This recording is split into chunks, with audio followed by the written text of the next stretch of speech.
ஏன்னா இவ்வளவு கேஸ் வாங்கினவே இந்தியாவிலே கிடையாது, இந்தியாவிலே கிடையாது.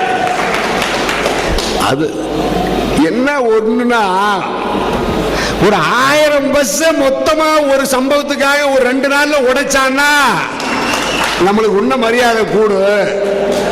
ஆனா 1000 பஸ் ஒரு பஸ் உடைச்சிட்டா இவன் ஓடுற ஓட்டம் இருக்குது பாத்தீங்களா, காத்தா போற.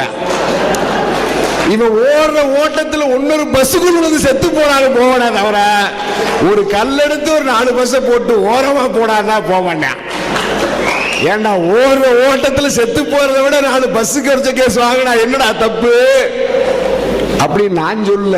என் கூட வர்றதை இப்படி சொல்லு தலைவான, டேய் வன்முறை ஆகாதுன்னு சொல்லு, வன்முறை கூடாது. இப்ப நாம ஒரு 3000 பேர் வந்திருக்கோம், நம்ம ஒரு 3000 பேர் வந்திருக்கிறோம்.